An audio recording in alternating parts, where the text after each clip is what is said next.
സുരാജിന്റെ കാര്യത്തിൽ നമ്മൾ പലപ്പോഴും കണ്ടുണ്ട്. സുരാജിന്റെ കാര്യത്തിൽ നമ്മൾ മൂന്നേ ഉദാഹരണങ്ങൾ മാത്രം എടുത്താൽ മതി.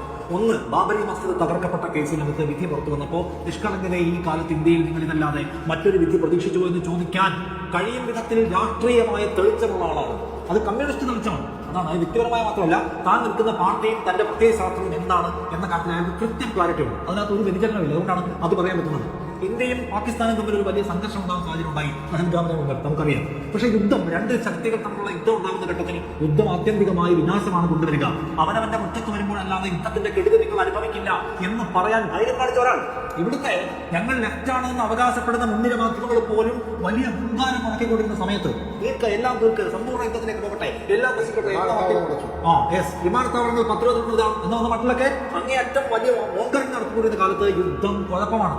എന്നിട്ട് അതേ സ്ഥാപനങ്ങൾ തന്നെ ഈ മനുഷ്യനെ കുറ്റം പറഞ്ഞു കേട്ടോ. ഞങ്ങൾ ലെഫ്റ്റാണെന്ന് അവകാശപ്പെടുന്ന മാധ്യമ പ്രവർത്തകർ തന്നെ ഈ എം സ്വരാജ് രാഷ്ട്രീയ താല്പര്യത്തിലായി നിൽക്കുന്നു എന്ന് പറഞ്ഞത് വലിയ വട്ടമേശ സമ്മേളനം നടത്തിയത് നമുക്ക് കാണാൻ പറ്റും. പക്ഷെ അപ്പോൾ കുലുങ്ങാതെ തന്റെ പാർട്ടിയുടെ തന്നെ പ്രത്യയശാസ്ത്ര നിലപാട് ഈ മനുഷ്യൻ പറഞ്ഞിട്ടുണ്ട്. നമ്മൾ കണ്ട കാര്യമാണ്.